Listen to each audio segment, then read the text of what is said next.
What's up, girl? Welcome to the Thick Fit Nurse podcast.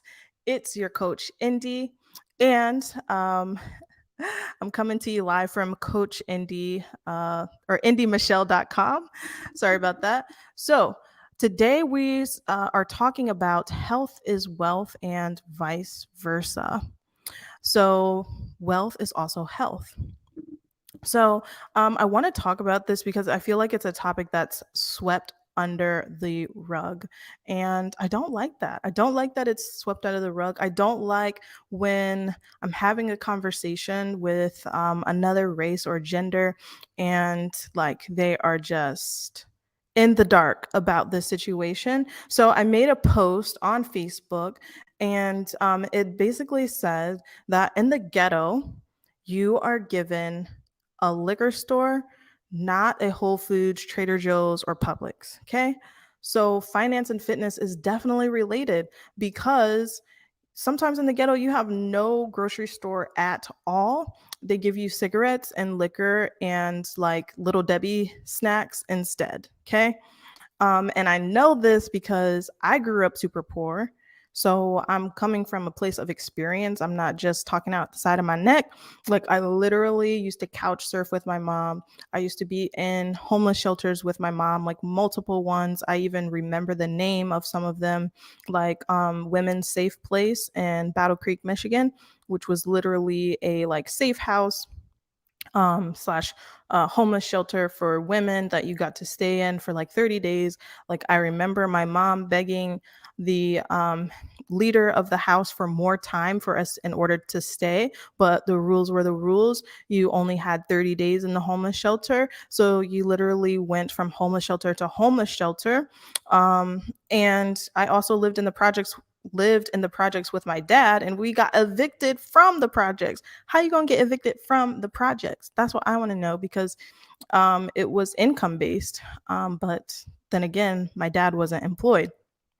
But the thing is that I didn't allow that to be my situation forever. Out of my biological parents and their parents, I am a first generation grad. So I have a sister that's a registered nurse. I have another sister that's a licensed nurse. And my mom by choice, who is their mom, um, is a nurse practitioner with her PhD and her mental health nurse practitioner license. So, I come from basically people who decided not to allow that to be their situation forever. But out of my biological parents and their parents and their parents and their parents, I am a first generation college grad. I was able to buy a house at 24 with my spouse, my ex spouse. Back in May 2021, I was approved for 40 to 50K car, zero down, 3% interest.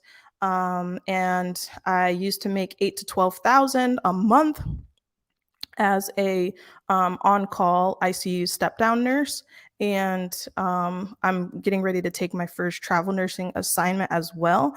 And I also started my Diamond Nation Fitness LLC as well, which is also starting to see financially successful months as well. So I'm qualified to talk about the come up because I literally know what the grind is like on literally going from homeless shelters and evicted from the projects to having to build my own basically. And so I feel like this topic is important of health is wealth and wealth is health simply because like fancy gyms, you're not going to find them in the ghetto. You're just not. And that's because they can't afford them. Personal trainers can only be afforded by middle class and upper class, upper middle class, I should say, um, and upper class. And so I feel like there needs to be a chat about generational poverty because you have to think about with African Americans, our ancestors were slaves. Let's just keep it 100. So that means even after slavery ended, then they were cheap labor workers. After cheap labor workers, they were factory workers. After factory workers, now no offense to anyone, because I used to work in a call center too, but now we are like call center workers and minimum wage workers. And so a lot of like my demographic, African American women, a lot of us are first generation college grads. And so I feel like this topic was super important because it's swept under the rug. And I had like a couple keyboard haters already about this topic, but it's super important because if it's not brought to light, then nothing will be done about it. I feel like more African American women who are leaders in their community or view themselves as leaders in their community need to talk about it and then talk about ways to combat it. So how do people that are lower income become healthier if they don't have a grocery store in their area, if they don't have a gym in their area? How do people that were born and raised in the ghetto, how do they get out of that situation to create better legacies and lives for their children, so that that generational curse of generational poverty, from slavery to cheap labor workers to factory workers to minimum wage workers, gets broken. um, and so I hope that you guys will check out my other podcast,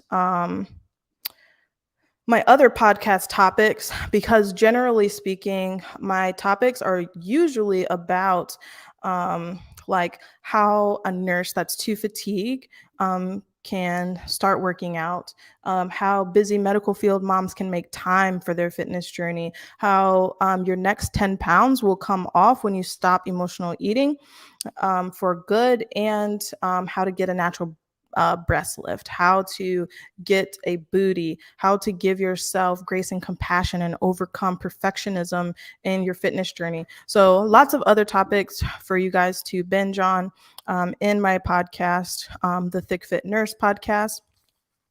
But I want to talk about ways that this health is wealth and wealth is health can be combated for those who may have grown up in a similar situation as me and they weren't able to find a way out yet.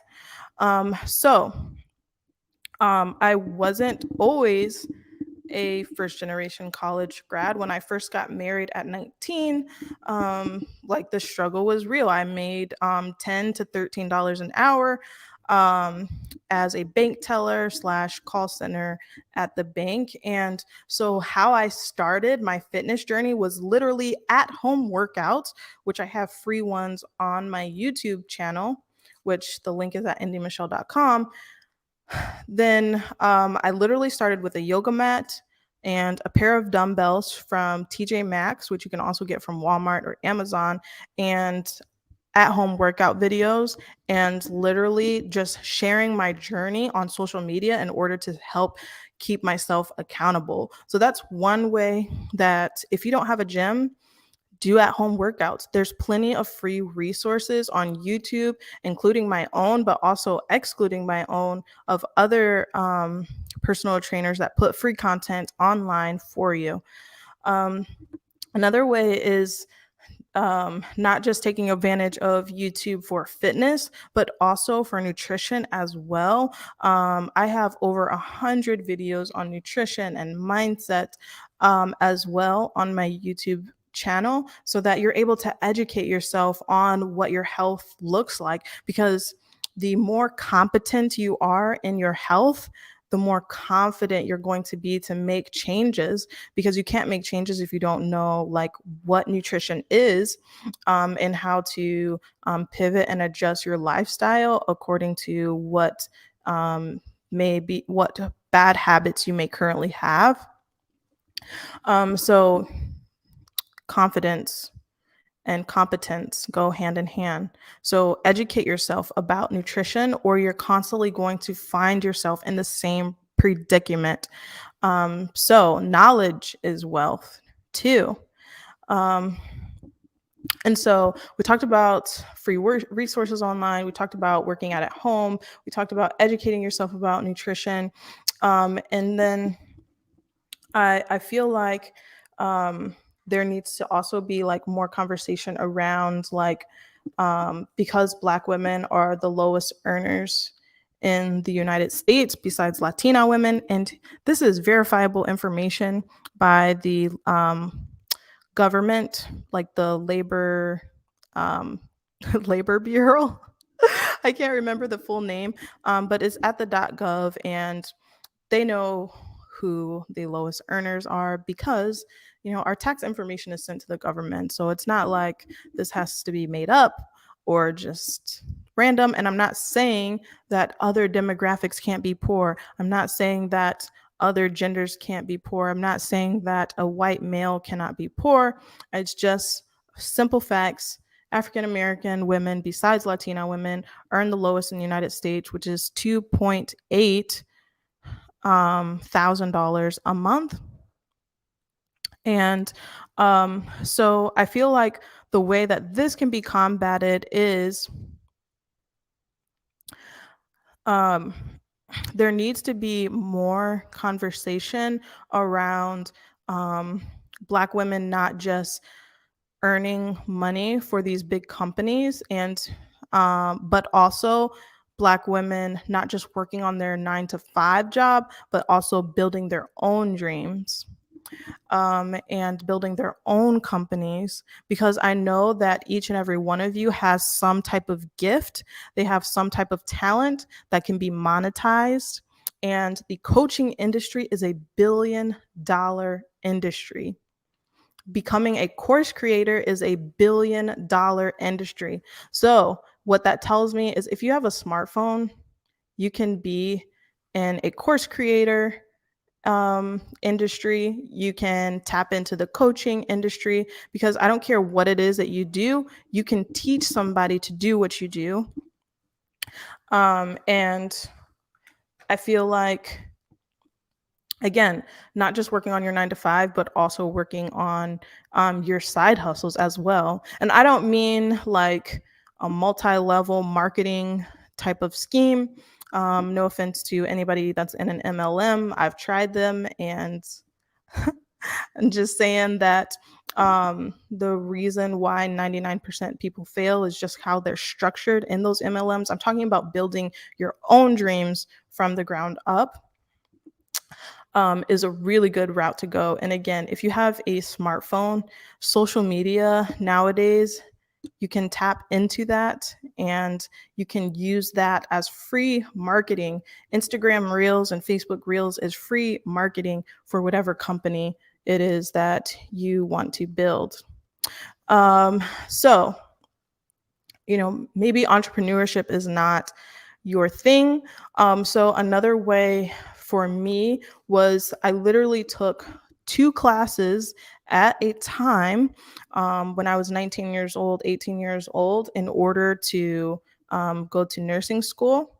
So education, if entrepreneur is not for you, education is another route to go in order to get out of this generational inherited poverty, that you can go to school for something that you enjoy. And it doesn't have to be a 4-year degree. It doesn't have to be, going to be a doctor, going to be a lawyer. But if that's what you want to do, absolutely, by all means, go for it, because only 2% of doctors are Black females. So if that's something and we're way more than that on the population, like on population, we're like 6 to 12% of the population, and yet only 2% of doctors are Black females. So if you want to be a doctor, by all means, go for it. There's a need um, for Black female doctors, especially at the rate that Black women die um, giving birth. But that's another topic. But by all means, take 2 classes at a time. Go for a trade. Licensed nurse, for instance, is something that only takes you 1 year to complete, and yet you can make a decent living on the pay for a licensed nurse. So, entrepreneurship, it's one route to go. Hack into this $1 billion coaching industry, this $1 billion course creator industry, get free marketing on social media. Also, investing in a mentor. So let me go back and summarize. The second point was get an education, get a trade that's only 1 year, and then also investing in a mentor. I have invested in like half a dozen mentors in order for me to build Diamond Nation Fitness. And literally, I cannot tell you, whenever I get into a space of having a coach, of having a mentor, how little the Black female population is represented. I literally always, always, always get into these spaces of having a coach, having a mentor, and there literally being like one or two other Black females. So investing in a coach, investing in a mentor is huge, because if you want to build your own table, I feel like a good place to start is just getting a seat at the table with somebody who has what you want. And then for my Black women that are already at the top, come on, like we need more Black women that are at the top becoming coaches and mentors and leaders in their community in order to help serve other Black women so that they can get out of the inherited generational poverty that came from slavery, that came from cheap labor workers, that came from factory workers, that came from minimum wage workers, so that it can eventually stop and women can build legacies for their children. So, again, this isn't to say that other races and other gender combinations do not experience poverty. For my keyboard warriors out there, my keyboard haters, and this isn't me looking down on the Black woman and saying, ha, I got out of the ghetto and now I'm educated and now, I'm this ICU step down nurse, making travel money, or, I've built my own LLC. That's not the purpose of this. The purpose of this is not looking down. This is the purpose of this is reaching a hand out and saying, like, hey, like, you can build something of your own too, or you can go to school and make a decent living too, so that there is less in that demographic that's in that 2.8 thousand a month range of making less than any other demographic and race combination. Cool. So I hope this was helpful. And if you watch this on replay, then give me a hashtag replay. Now, what I do on a regular basis is I am a emotional eating and mindful eating coach. So I've been doing this since 2019, certified since 2019.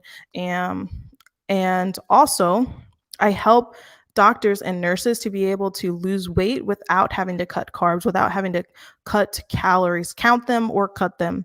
And so if you want to learn more about that, then make sure that you go to indymichelle.com, fill out a free health exam, and I will make sure that I get to you. If you're watching this on social media, then you can just simply drop a hashtag thickfit or direct message me hashtag thickfit, and I will definitely make sure I send you some freebies to get you started on your journey, some surprise freebies, and also see how I can help you in the DMs personally, like one-on-one, see what your goals are, see what your struggles are. So thank you so much for joining me for the Thick Fit Nurse podcast. I hope that you enjoyed this topic. I feel like it needed to be said. Someone needed to talk about it and not just sweep this topic under the rug. And I will talk to you guys later. As always, it is faith, consistency, and hard work that's going to get you to your goals. But faith without works is dead. So you have to put in the work. And to all my Diamond Nation ladies, we are built under pressure. So keep applying the pressure out there. And Coach Indy is signing out. Bye.